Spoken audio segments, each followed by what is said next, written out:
그래서 7장 지난주에 우리가 본 그 본문에 의하면 이 히브리서 기자가 율법에서 전해져 내려온 그 제사장들을 통한 그 언약, 하나님의 언약하고 예수님을 상징하는 멜기세덱을 통한 하나님의 그 언약 두 개를 비교를 했어요. 그러면서 너희 좀 생각해봐라. 어떤 게 더 너희들한테 유익하고 어떤 게 더 월등하냐. What is better? What is superior?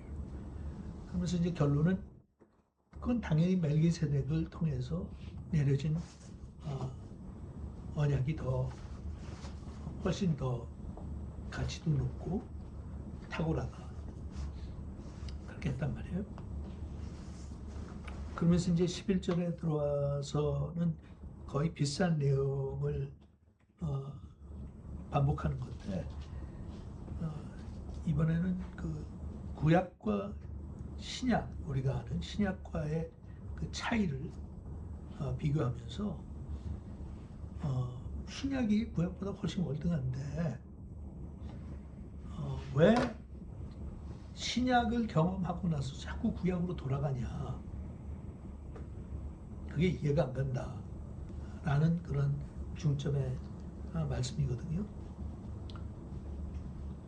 기독교가 예루살렘에서 시작된 이후에 이방으로 나가서 이방 사람들에게 기독교가 전파됐을 때 이방 사람들이 갈등이 없었어요. 왜냐하면 유교적인 배경이 없었으니까 율법에 대한 것도 배경이 없었고 뭐 제사를 드려본 적도 없고 그러니까 이런 그 모세오경에 나오는 많은 것들이 한 번도 자기들이 경험해 본 게 아니기 때문에 거기에 뿌리를 둔 것도 아니고 그냥 예수 믿고 구원받고 하나님의 교회가 생겼고 거기에서 열심히 전도하고 그랬는데 그 중요한 거는 예루살렘 교회가 모교회였잖아요. 모든 교회 모교회였고 처음 교회가 시작된 것뿐만 아니라 사도들이 중심에서 세워나갔던 교회이기 때문에 그 예루살렘 교회의 권위는 대단했던 거예요. 시작은 베드로가 있었고 요한도 있었고 야곱도 있었고 그러잖아요. 그럼 뭐 다른 데 이방에 나가서 교회를 세워봤자 그런 예수님의 제자들이 설립한 게 아니니까. 그런데 예루살렘이라고 하는 위치와 처음에 복음이 전해진 그 모든 진행 그 방향이나 이런 걸 놓고 볼 때 예루살렘에 있는 교회는 대부분이 다 유대인들이 예수 믿고 시작을 한 교회예요. 그러니까 시작부터 이게 달라요.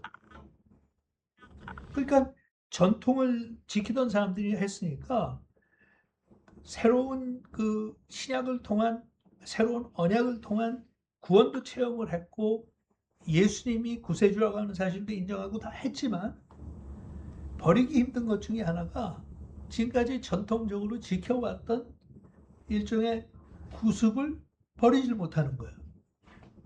항상 어떻게 하든지 이걸 좀 조화를 맞추고 싶어 하는 거예요. 그건 여러 가지 자기들의 개인적인 이기적인 생각도 있었겠지만 사회적인 어느 정도의 억압도 있었을 거란 말이에요. 왜 너희들 그렇게 튀는 생활을 하냐. 그리고 예루살렘에서 신앙생활을 했던 초대교회 교인들은 굉장히 핍박을 많이 받았잖아. 핍박이 어디서 왔냐면 그 소위 지도층이라고 하는 사두개인들, 바리새인들한테 공격이 왔던 거거든요. 그 사람들이 왜 무시해? 그건 예수님 때부터 바울을 통해서 계속 왜 무시해? 누가 예수 믿지 말래? 예수 믿어 좋아. 하지만 이건 아름다운 전통인데 왜 전통을 그걸 다 무시하려고 들어? 그러니까 베드로 같은 경우도 그냥 쉽게 넘어가는 거예요. 왜냐하면 우리가 생각할 때 그렇거든. 하나 지키는 것보다 두 개를 지키면 그 훨씬 더 조화도 이루고 좋은데 이왕 가지려면 두 개 다 갖지 못하러 한쪽만 그렇게 자꾸 치우치냐 이렇게 된단 말이에요. 그래서 지금 이 히브리서 같은 경우는 놓고 볼 때 이방계 있는 교회들한테는 그렇게 큰 의미가 없어요. 근데 이게 영향력이 있거든. 그러니까 바울하고 바나바가 안디옥에 있을 때 예루살렘에서 파송받은 그룹이 오잖아요. 거긴 베드로도 있었고 와가지고 그냥 딱 먹을 시간이 되니까 이방인들하고 자리를 딱 바꿔가지고 자기들끼리만 먹는 거야. 그러면 그렇게 자기들끼리만 먹는 거에서 그치는 게 아니라 그건 과거의 율법으로 돌아간 거지 이방인들하고 상종하지 않는다. 근데 그 이방인이라고 하는 게 누구야? 이방인이라고 하는 거는 사마리아인들하고 유대인들하고 섞여서 혼합돼 갖고 나온 사람들을 뜻하는 게 사마리아인이기 때문에 섞였다는 이유 때문에 저건 진짜가 아니라는 거예요. 응? 그래서 항상 아니 왜 사마리아인한테 예수님한테 왜 사마리아 여인하고 얘기를 하고 왜 사마리아인데 거기에 대한 확실한 자기네들이 선을 긋은 게 있었기 때문에 예수를 믿고 다 하나가 된 상태에서 교회에 와서도 그걸 끊지 못하는 거예요. 그러니까 베드로가 처음에는 같이 먹었어. 이방인들하고. 왜 이방교회니까. 어?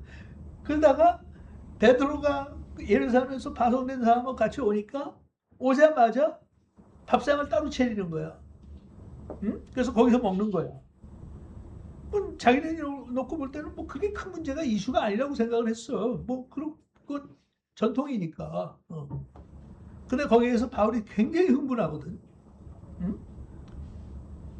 네가 뭔데 도대체 이걸 아직도 가르고 있냐? 이래가지고 너도 지키지 못하는 게 율법이었는데 왜 이방 사람인 이 사람들한테 그걸 강요해가지고 그러니까 이방 사람들하고 예루살렘 교회하고는 그런 차이가 있었단 말이에요. 근데 주도권은 어차피 자꾸 예루살렘에 있는 교회가 잡고 있으니까 영향이 가는 거야. 영향 갈 수밖에 없지. 어? 거기가 시초인데 원조인데. 어? 그래서 그걸 뿌리치질 못하니까 그 율법과 은혜 가운데에서 충돌하는 것들이 교회 생활하는 데서 자꾸 나타나는 거야. 그러니까 교회 생활에서만 그치는 게 아니라 신앙생활에서 나타나는 거야. 그러니까 여기서 구약과 신약, Old Covenant와 New Covenant를 비교하면서 왜 너희들 여기서 혼동해? 그런 거예요. 내가 2주 전인가도 얘기하면서 이단과 사이비라고 하는 모든 교단들이 다른 종교들도 마찬가지고 상당히 많은 것들이 구약의 근거에서는 별로 큰 적이 없어요. 그 견해 차이가 예수님을 하나님으로 다 인정한다니까 대부분 다. 근데 그거를 인정하면 동시에 자기네들은 더 훌륭한 더 온전한 언약이 있다는 거야. 그지? 그러니까 제일 굵직한 종교로는 어, 그, 어, 저기 무슬림들이 그런 거예요. 이슬람교가 예수님 다 인정해. 근데 예수님이 마지막 선지자가 아니었다는 거예요. 응? 하나님의 계시를 받은 게 예수님이 마지막이 아니라 모하메드가 마지막이었어. 그러니까 예수님의 준 서약 그 언약까지는 약간 부족해. It's not perfect. But 모하메드가 받은 언약은 그보다 훨씬 뒤에 나온 거기 때문에 그게 퍼펙트하게 만드는 마지막 조각이다. 어? 그러니까 더 하는 거지 그냥 살짝 더해서 여호와의 증인 똑같아. 어 다른 뭐 사이언스 저기 사이언스, 크리스천 사이언스.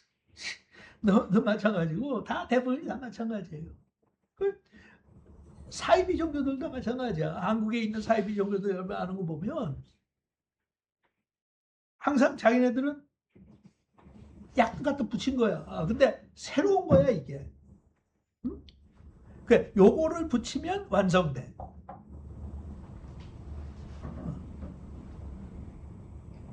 그렇게 하면서 구별을 하는데 구별을 하는 그 과정에서 은근슬쩍 뭐가 나온가 하면 다시 율법을 소개해요.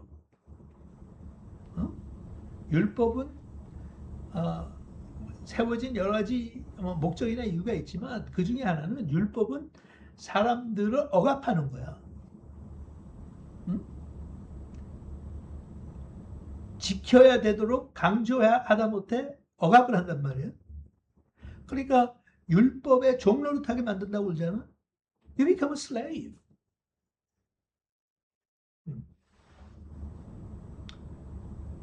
그렇게 해가지고 예수님께서는 율법을 폐하시고 우리한테 자유함을 선포하셨는데 자유롭게 된 사람들이 다시 율법을 통해서 하나님 앞에 인정받으려고 하는 사상으로 옮겨가니까 그다음부터는 예수님의 은혜는 자꾸 값이 떨어지고 율법이 올라가기 시작해. 그러니까 여호와의 증인 예를 들어서 구원받는 데까지는 다 똑같이들 얘기해요. 근데 갈수록 이제 달라지는 게 종말론에 가서 얘기가 완전히 달라지거든. 그지? 종말론에 가서는 14만 4천이라고 하는 숫자를 제시하면서 14만 4천 명이 들림받을 수 있다는 거야. 예수 모실 때. 심판은 가까웠는데 들림받아야 되는데 들림받는 숫자는 14만 4천이다. 딱 이렇게 제시를 한단 말이에요. 그러니까 우리 일반적인 기독교 교리로서는 14만 4천은 상징적인 거야. 응? 상징적인 거.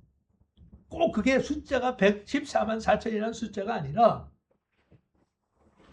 상징적인 건데 다른 거는 숫자가 나왔을 때 상징적으로 해석을 곧잘 하거든. 예를 들어서 너희가 용서하되 70번씩 7번씩 70번을 용서해라 그렇게 얘기하면 그게 490번 용서하면 된다는 게 아니거든. 그러면 자식이 나한테 잘못해. 앉아서 이제 숫자 세는 거야. 그래서 300쯤 가면 너 앞으로 얼마 안 남았어. 신경 써야 된다. 조심해라. 그러다가 489쯤 되면 하나 남았다.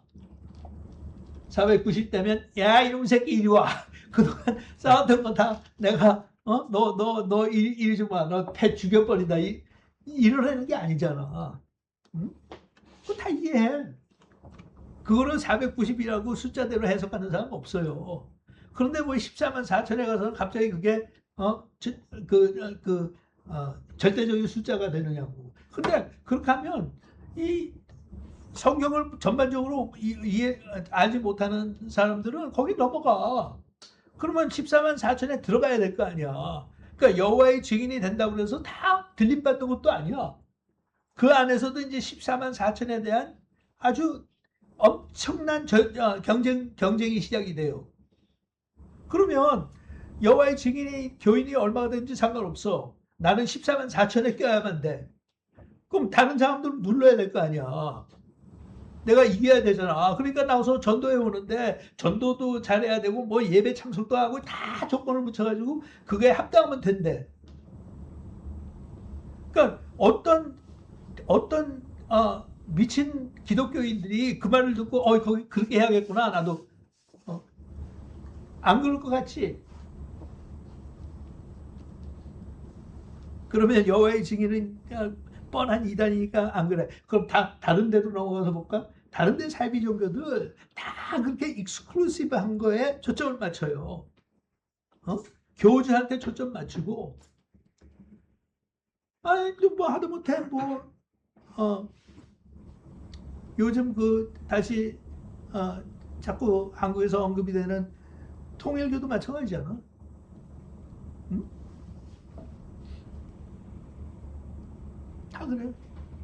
근데 그런 거는 메이저 사입이기 때문에 대부분 기독교인들은 그래도 주변에서 주워 들은 게 있어서 거기에는 굉장히 경계심을 가지고 해요. That's true. 쉽게 넘어가지 않아. That's true. 그런데 약간 변형한 모습의 거는 잘 넘어가.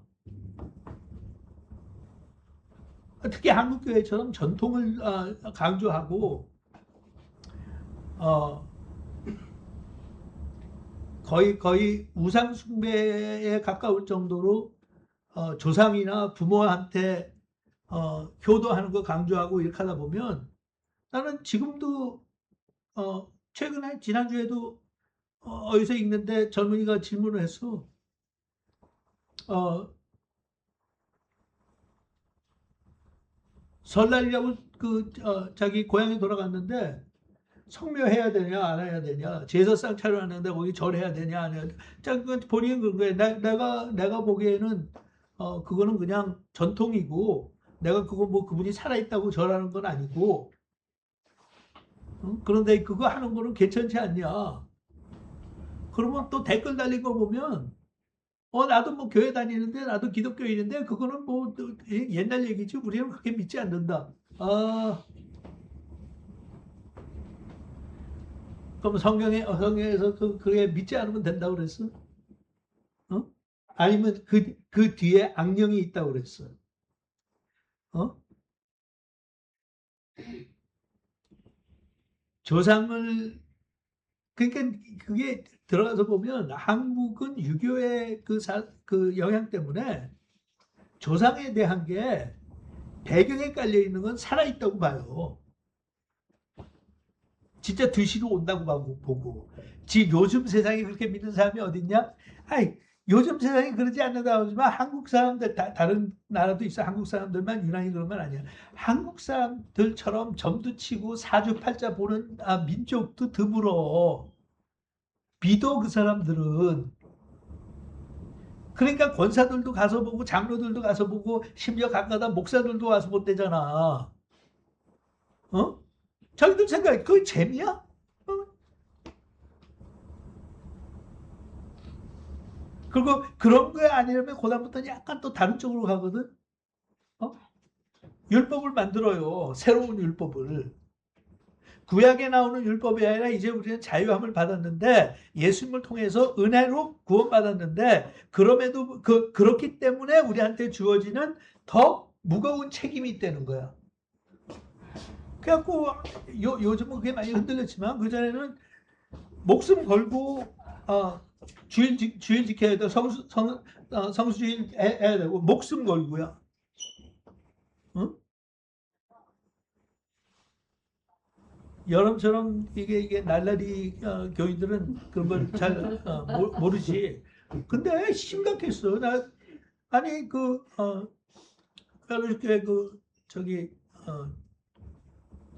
장로는 누구지? 그 시계방 하던 장로? 한기선? 한기선 장로가 아버지가 목사님이거든. 구박받아서 그냥 BK로 자란 게 힘들었다는 얘기를 하면서 가끔가다 듣는 실제 있었던 얘기를 해요. 한국에서 미국에 들어오는데 비행기를 타는데 주일날 도착하는 비행기를 탔다는 거예요. 오후에. 그 아버지가 이제 마중을 나오셨어. 그래갖고 마중 나와서 짐을 찾고 이렇게 하는데 그 와중에 제일 먼저 한 게 뺨을 한 대 얻어맞았다는 거 아니야. 너는 비행기를 타도 성수주의라는 비행기를 타야지. 어떻게 일요일에 비행기를 탔냐 이래가지고. 농담이 아니야. 그렇게 하는 건 뭐예요? 그분은 진짜 성수주의는 그렇게 중요하다고 생각을 한 거야. 온전하게 지켜야 돼. 온전하게. 11조? 온전한 11조 드려야 돼. 봉사? 온전하게 봉사해야 돼. 그거 안 하면 그거 안 하면 나는 차별받는 거야. You're not good enough. 응? 그러니까 그런 제도 속에서 사람을 머니플레이트하고 컨트롤하는 거거든. 그 시스템에서 살아남기 위해 만들기 위해서 인포메이션을 조절을 하고 그 안에서 사람들을 가스라이팅을 하는 거야. 근데 또 알아요? 인간의 심리는 희한하지만 예외도 얼마든지 있지만 상당히 많은 그 인간들은 그렇게 법으로 제재당하는 걸 좋아해.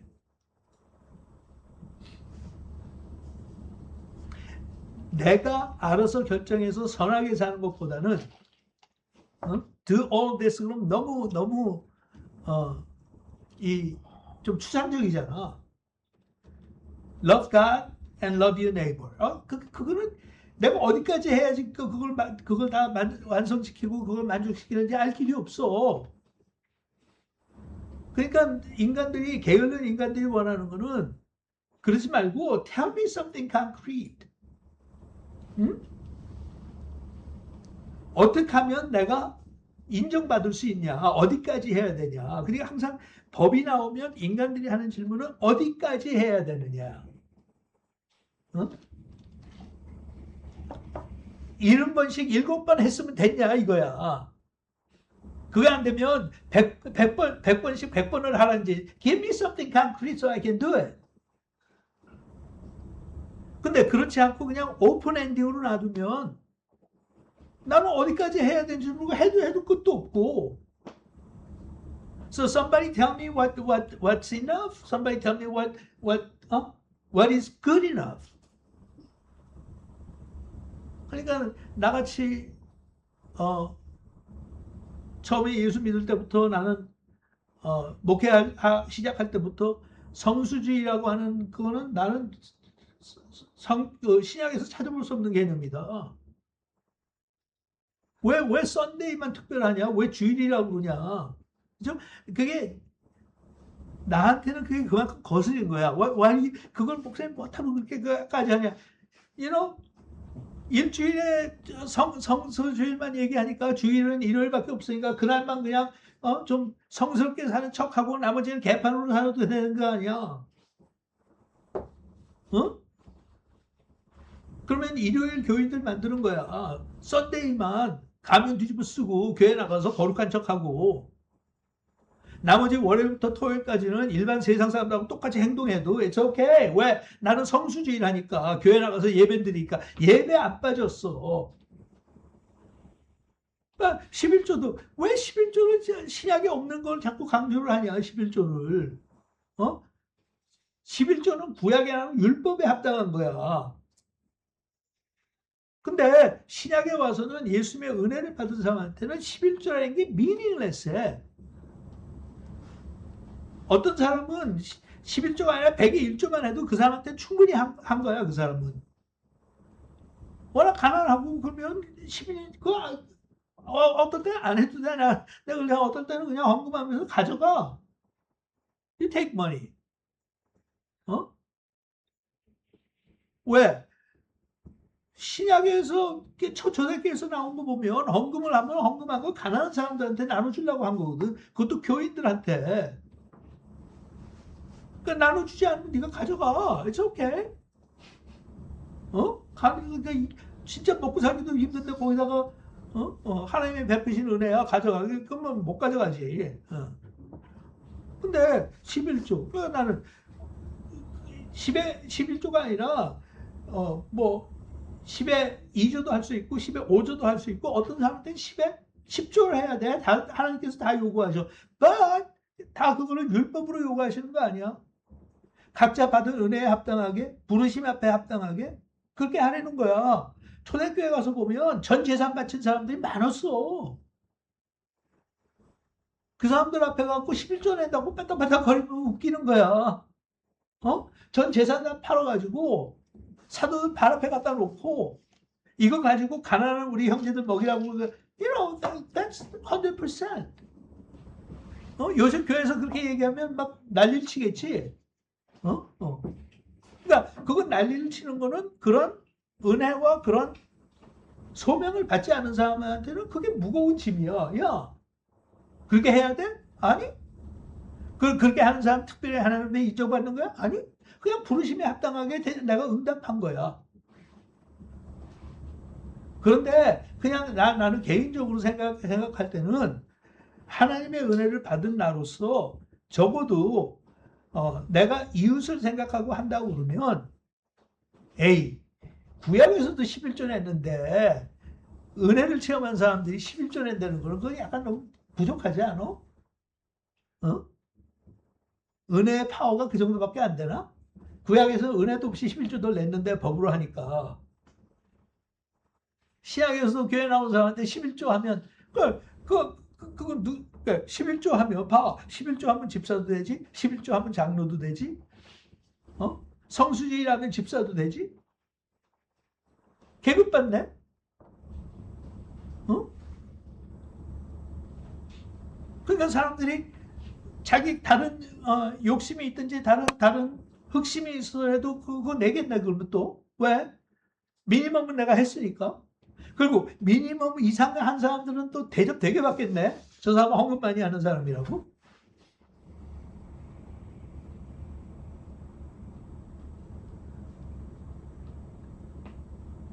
알아요. 그게 서로 제도와 우리 인간의 죄성이 어, 만들어내는 결과야.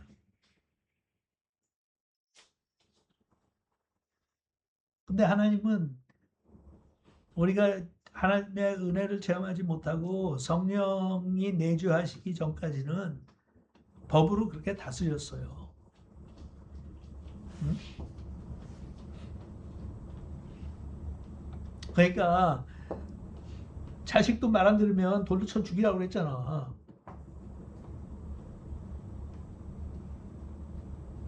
근데 실제로 성경 읽어보면서 자식이 불효했다고 자기 자식을 돌로 쳐서 죽인 사람이 케이스가 몇 명이나 나오냐고. 응? 율법에서 그렇게 했지만 그거를 직접 시도하거나 실행한 케이스는 별로 없어요. 인간이 어디 그러겠어. 어?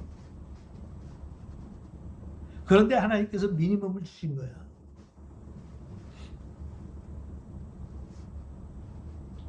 근데 신약에서는 그런 거 안 주시고 뭐라고 주셨어? 자식 사랑하래. 그것도 네 몸같이 사랑하래. 내가 뭘 잘못했으면 날 때려 죽이겠느냐고.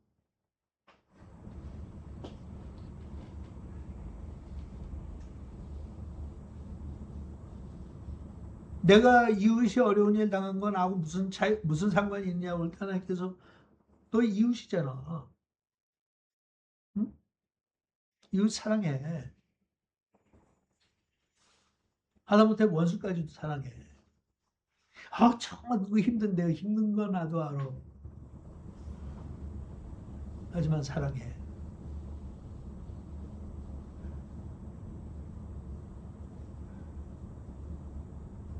그게 아무것도 아닌 것 같지만요.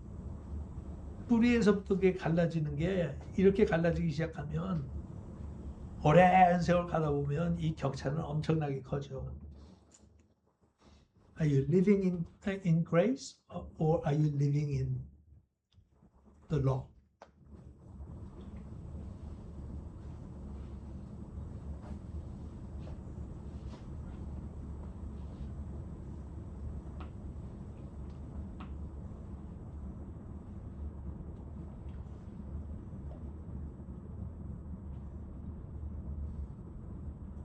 11절.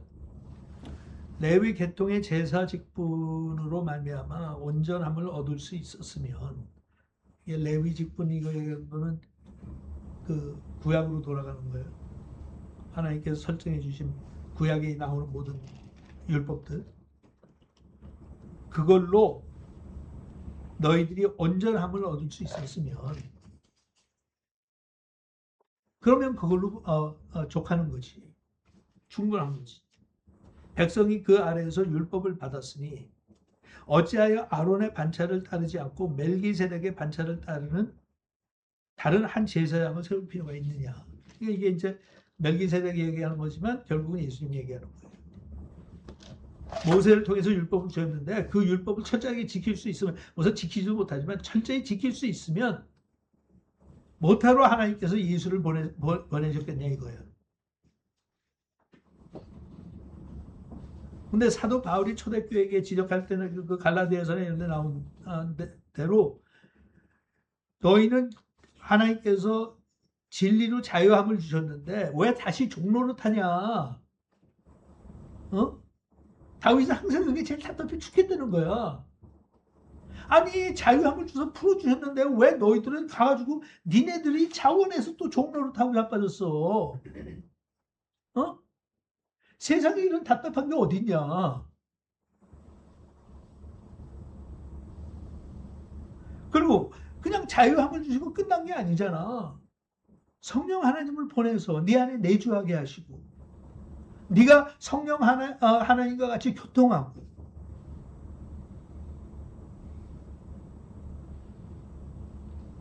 그분과 함께 대화할 수 있고 그분의 임재를 너희가 느낄 수 있고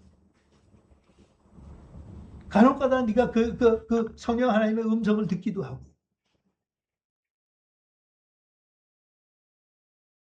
지속적으로 성령을 따라 행하는 삶을 살 수 있도록 하나님께서 너에게 자유함을 주셨는데 now you can do it. 그전에는 하고 싶어도 못했어. 죄의 종로를 타느라고. 율법의 종로를 타느라고 못했어. 그전에는. 종이 무슨 자유가 있냐. 이웃을 사랑하는 거 못했어. 복수하고 싶었고. 그러니까 못하니까 하나님께서 율법을 주실 때 많이 너희한테 스페이스를 주셨잖아. 복수해. 눈은 눈으로, 귀는 귀로, 입은 입으로. 복수하지 말라는 소리는 안 한다. 왜냐하면 너희들이 인간이 그걸 못 견디니까. 그 대신 너무 지나치게 복수하지 못하도록 눈에는 눈, 너가 합당한 대가를 치르라 이거야. 합당한 대가를.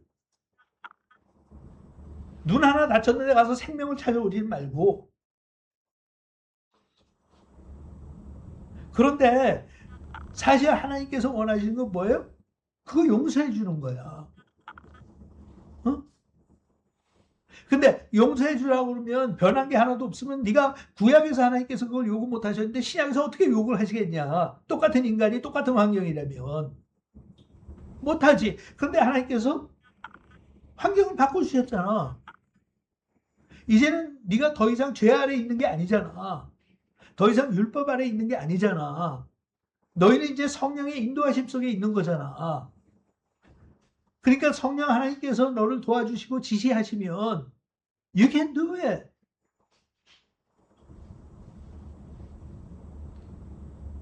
이제는 할 수 있는 거야. 응?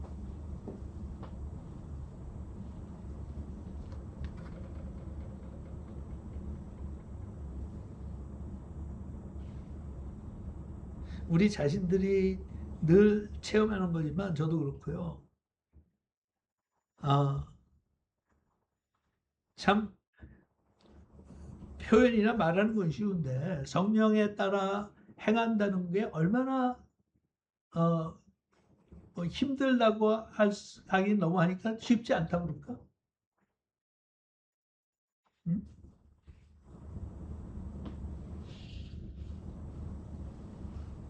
쉽진 않아. 근데 그러면 또 그러는 것이 언제 하나님께서 우리한테 쉬운 길로 가라고 그러셨어. 영원한 안식은 한국이란다. 영원한 안식은 천국 가야 나오는 거야. 이 땅에서 고생 좀 하자. 응? 근데 네 자신을 위해서 고생하지 말고 의를 위해서 하나님의 나라를 위해서 좀 고생하자.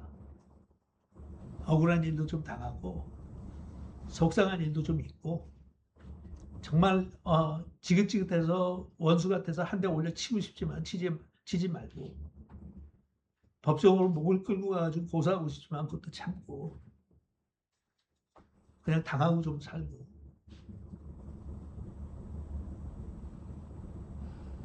그 대신 네가 얻은 게 얼마나 많이? 성령이 내주하시잖아. 그 성령 하나님께서 네가 그렇게 행동할 때 너를 위로하시잖아. 나가다 칭찬도 하시고. 그러면서 끊임없이 도와주시고.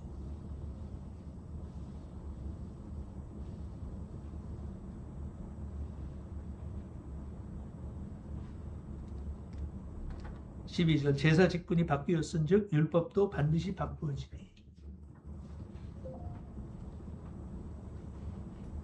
그러니까 어떤 사람들은 이게 율법주의자들이 그렇게 생각해요. 율법은 절대로 고정되어 있기 때문에 바뀔 수 없다고 생각해. 그러니까 구약에 나오는 모든 것들이 신약으로 다. 근데 그게 이해가 잘못돼서 그렇지. 여러분들이 알고 있는 게 모세오경이라고 하는 그 5권에 나온 거기는 법이 많아요. 다 법이야. 거기 있는 걸 제대로 공부 다 잘하면 그건 법대 나온 거하고 똑같아요. 이 수준이. 근데 거기는 3가지 종류의 법이 담겨 있어. 그치? 첫째는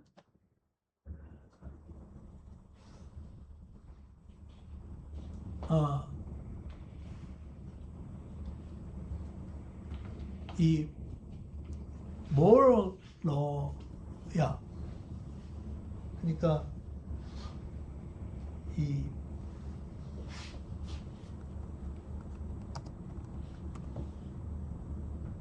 사회생활 하는데 필요한 거예요.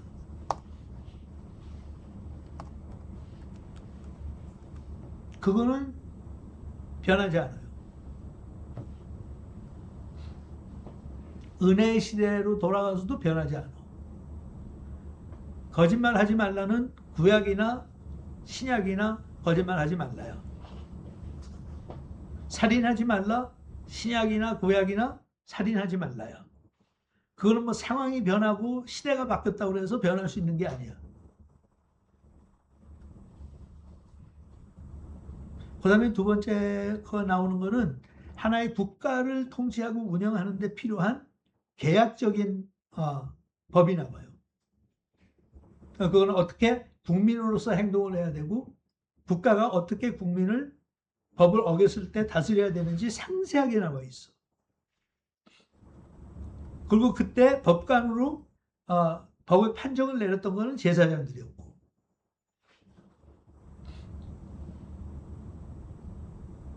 그 다음에 3번째는 제사법이었어.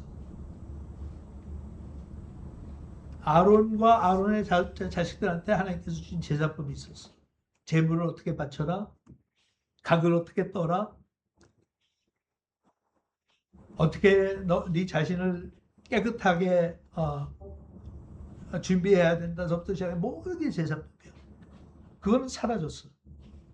왜냐하면 신약으로 넘어오면서 제사가 멈췄으니까. 제사를 더 이상 드리지 않으니까 제사법은 상관없어. 근데 여러분 이것도 시간이 많이 필요해서 그렇지 이것도 그냥 뭐 혼합적으로 해갖고 이 신약에 사는 우리들이나 교회들이나 목사들도 굉장히 혼동이 심해.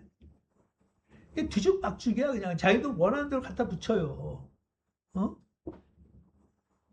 우선 웃기는 게 제사를 안 드리는데 왜 목사들이 제사장이라고 그래.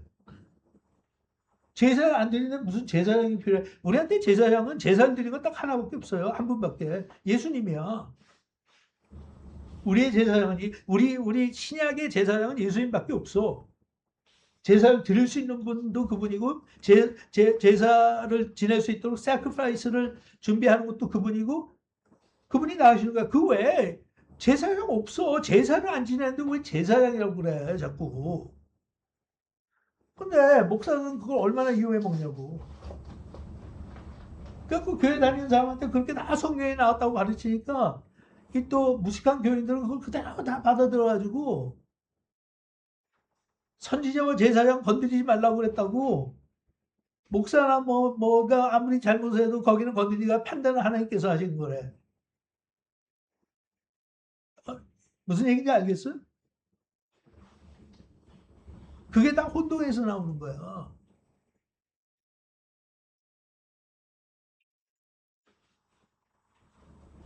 교회에서 무슨 일이 터졌든지 있어서는 안 되는 일이 터지면 하나님께서 그 판단하고 그 다음에 다스리는 거는 신약에 충분히 하나님께서 다 설명하셨어. 우리도 재판밖에 하나님이 다 해주셨어.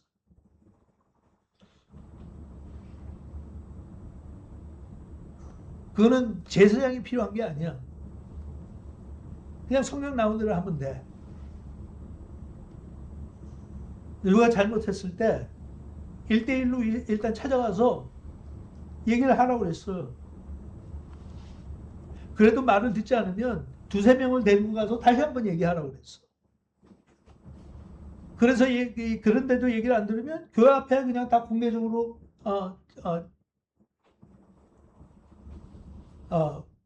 알리라고 했어. 그러면 교인들이 표결하는 거예요. 문제는 그게 진짜 교인들이 해야 되는데, 왜냐하면 교인들이 하라고 교회한테 맡기셨던 거는, 교인들은 성령의 인도하심을 받고 교회도 성령의 인도하심을 받는다는 전제 조건에서 그렇게 주신 거지, 그냥 성령의 인도하심도 받을 줄 모르는 교인들이 와가지고 참여한다고 내가 판단 내릴 수 있고 내 생각과 내 뜻대로 주장한다는 건 절대 아니거든.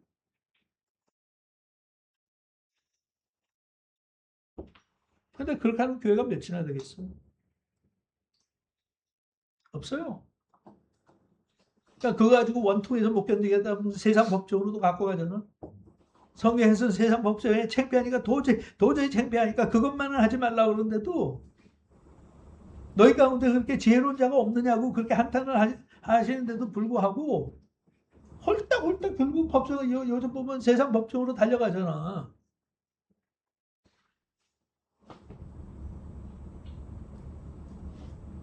그게 얼마나 혼동스러운 거예요. 어?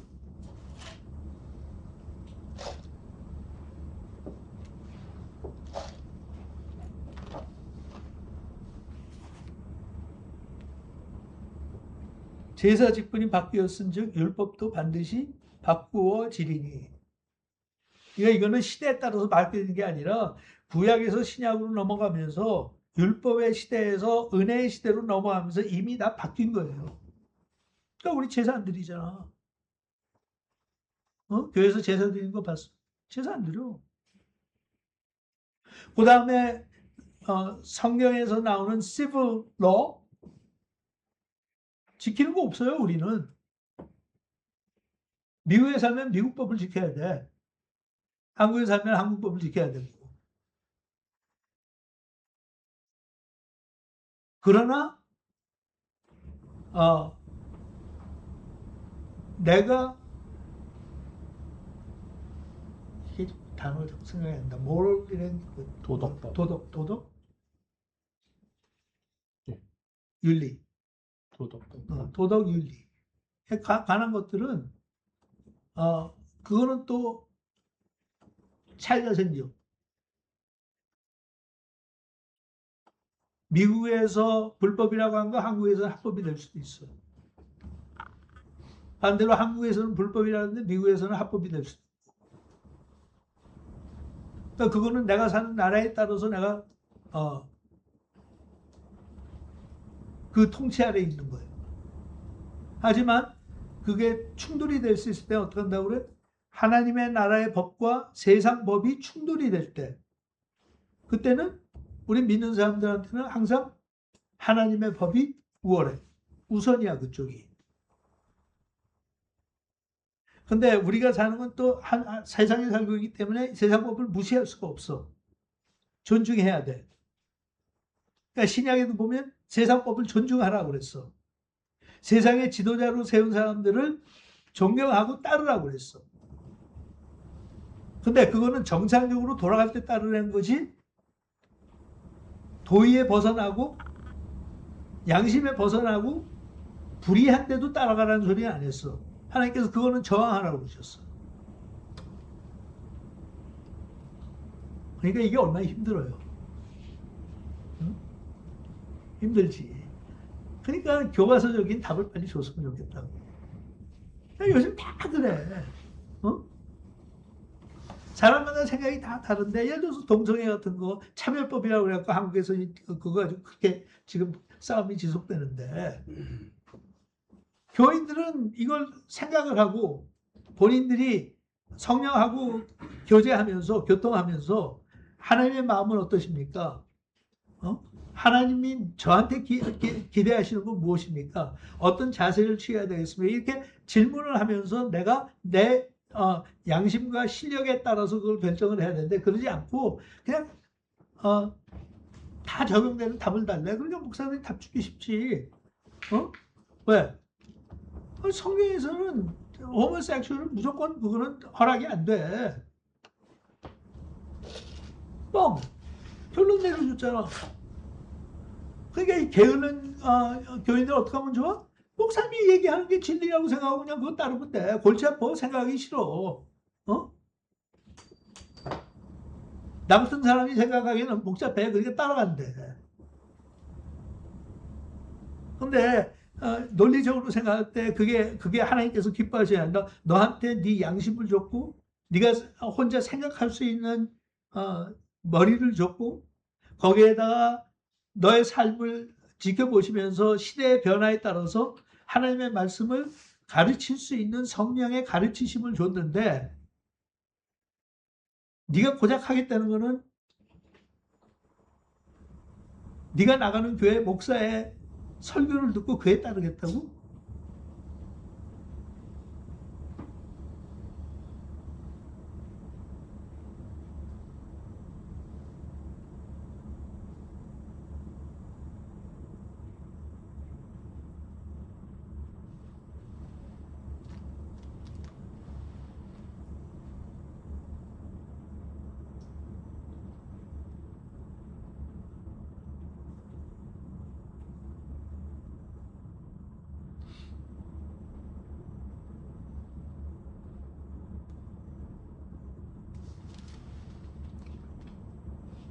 (14절) 우리 주께서는 유다로부터 나신 것이 분명하도다.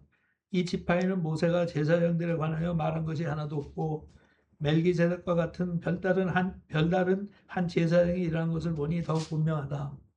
그는 육신에 속한 한 계명의 법을 따르지 아니하고 오직 불멸의 생명의 능력을 따라 하였으니. 이건 뭐 깊이 해석하거나 설명하지 않겠는데, 참 말 자체가 이렇게 좀 충격적이라고는 할 수 없지만 너무 약간 분명하지 않아요? 육신에 속한 계명, 불멸의 생명의 능력을 주는 계명.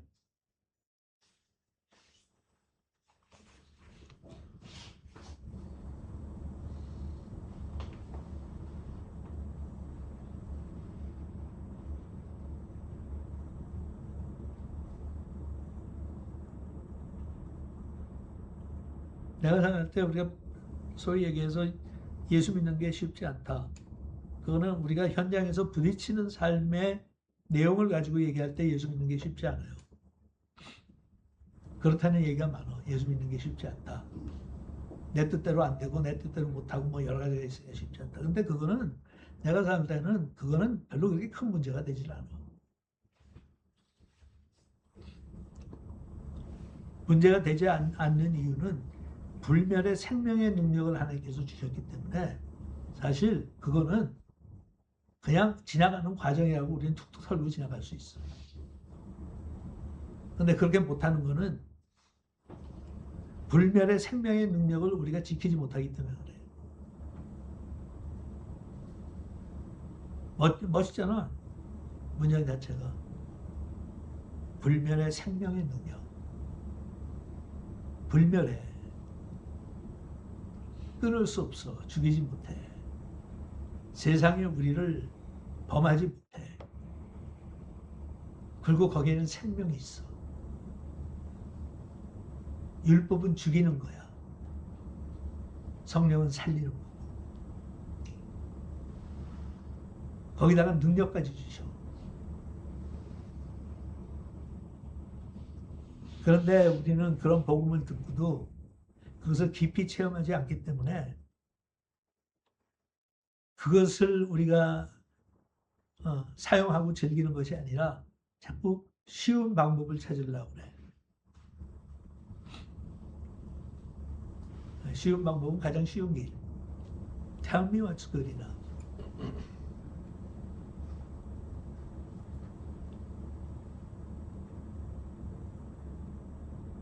(17절) 증언하기를 내가 영원히 멜기세덱의 반차를 따르는 제사장이라 하였도다. 전에 있던 계명은 연약하고 무익함으로 패하고. 그러니까 이 갈라디아서 같은 걸 공부한 후에는 이런 말씀이 계속 나한테 부딪히는 거야. 하나님이 율법을 폐하셨다. 율법을 폐하셨다. 근데 난 자꾸 율법적인 사람이 되려고 한다.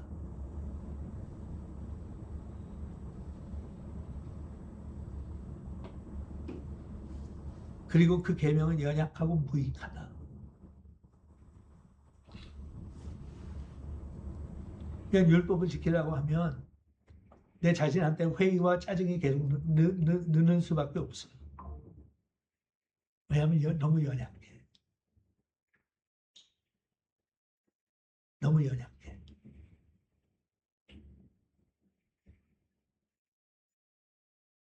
19절에 가서 여기 섹션에 대한 결과를 이야기하죠. 율법은 아무것도 온전하게 못할지라. It's true. 생명을 걸고 주일날 교회 가서 예배 드리는 성수주일이 우리를 온전하게 못한다는 거예요. 온전한 예배를 하나님 앞에 드려야 되는데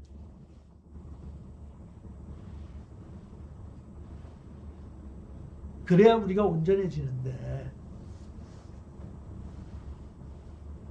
너의 몸을 하나님께서 받으시기에 합당한 예물로 드려야 되는데 내 몸을 절제하지도 못하고 내 인간적인 욕심들 하나도 내가 싸우지 않고 그리고 그냥 몸뚱어리만 가서 예배 드린다? 성수주의 했다? That's not going to make you any more perfect. But you do it.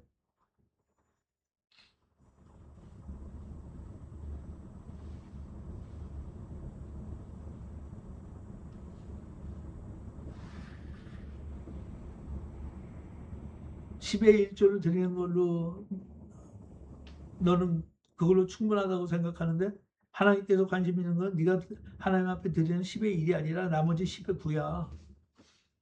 그걸 어떻게 쓰는지, 그걸 벌기 위해서 어떤 일을 네가 하는지.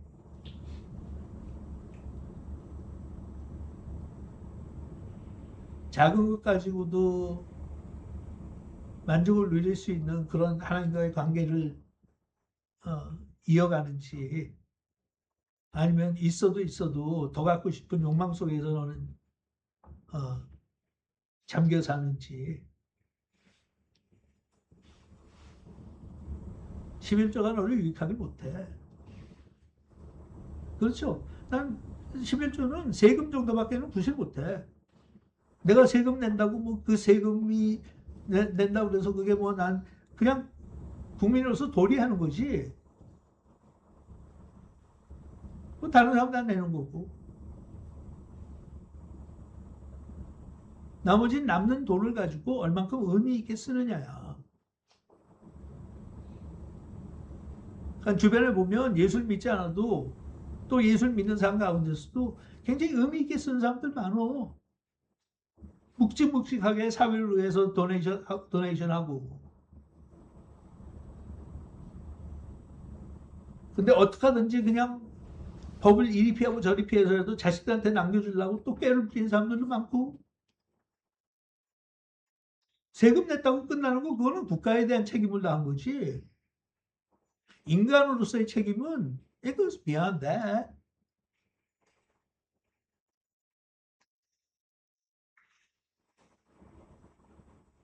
그렇게 살 때 진짜 너는 물질에서도 해방받고 네 욕심에서도 해방받고 다른 사람들이 알지 못하는 행복을 누리게 되고 하나님의 기쁨을 체험하게 되고 받는 것보다 주는 것이 복이 있다고 그랬으니까 그게 너를 온전케 해. Did you know that? 그게 너를 온전케 해. 돈 많이 갖는 게 너를 온전케 안 해. 순간적으로 행복하게 해줄 수는 있어. 왜냐하면 인간의 근본적인 어려움 중에 하나가 돈 걱정하는 거니까. 돈 걱정에서는 해방되겠지. 뭐 그게 만족을 주지는 못해. 하나님께서 원하신 것은 있든지 없든지 상관없이 만족한 삶을 누리는 거야.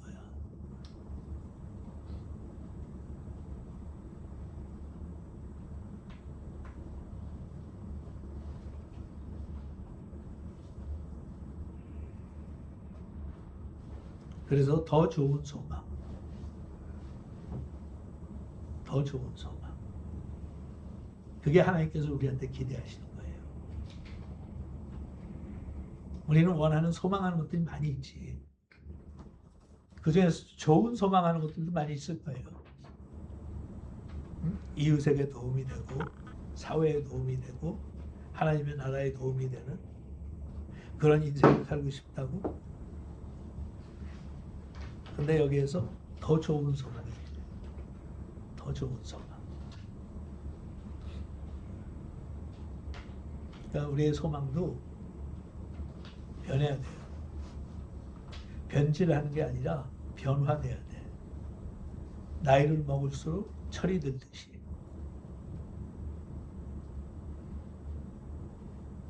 진정한 나한테 자유를 주고 행복을 주는 거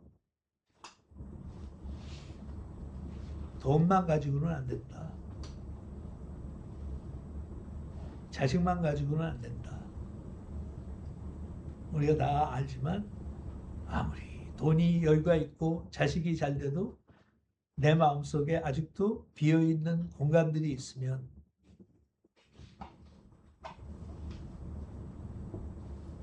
나는 이상하게 있는데도 불구하고 가슴이 먹먹하고 허전하고 뭔가 비어있는 것 같고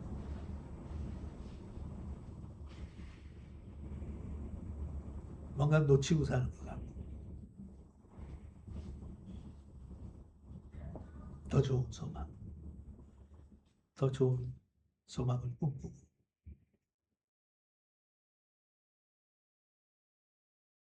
최선의 은혜로 만족하는 것이 아니라 최상의 은혜로 들어가고 싶어 하는 열망.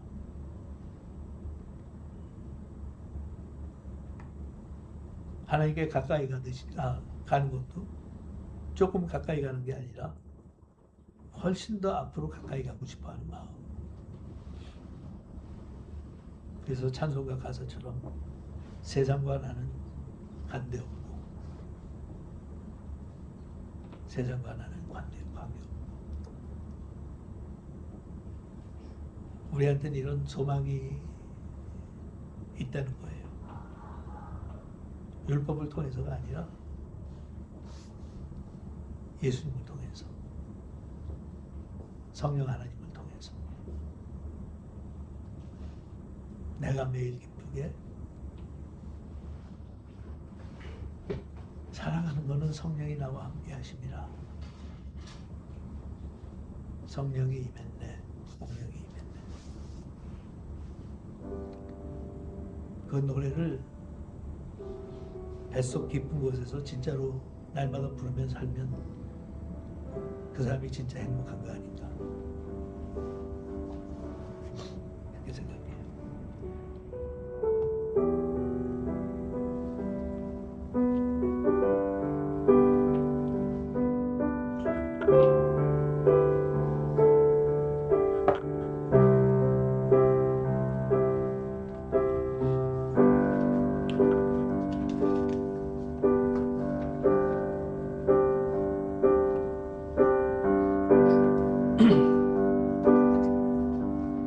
주를 높이기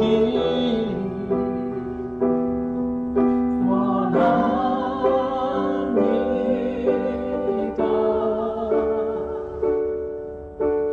온 마음 다해 경배하리.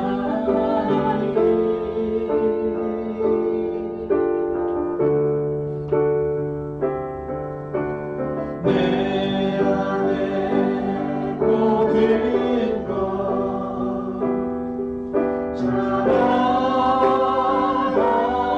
자랑하네. 오직 주님만 높이리.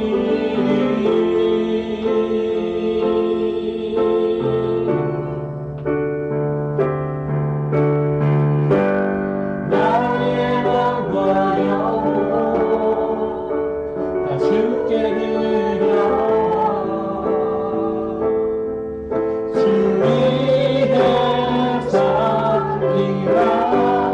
나의 모든 도움 삶의 모든 순간에 주 뜻을 이루소서.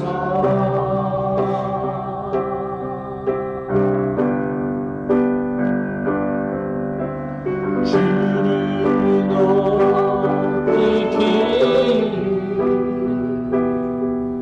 원합니다.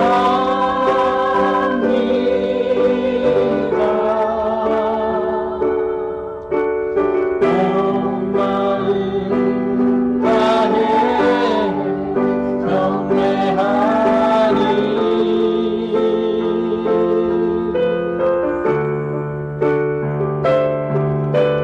내 안에 모든 것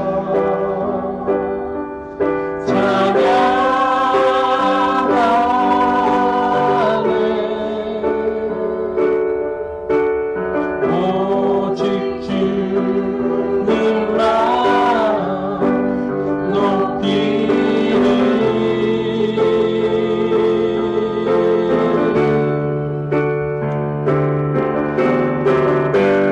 나의 맘과 영혼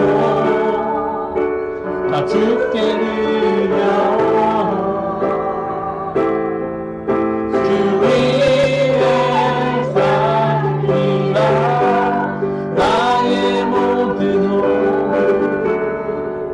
삶의 모든 순간에 주 뜻을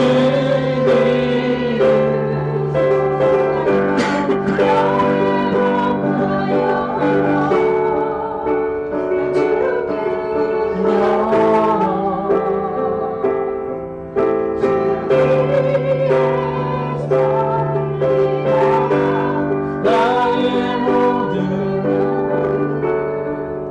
삶의 모든 순간에 주 뜻을 이루소서.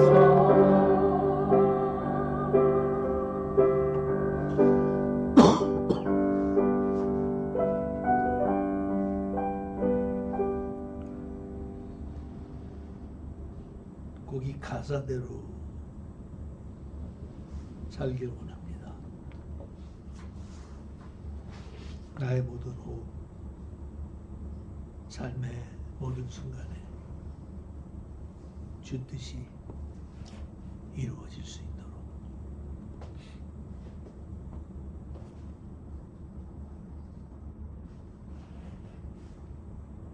나의 뜻이 아니라 하나님의 뜻이 나의 나라가 아니라 하나님의 나라가 임하는 것을 소망하며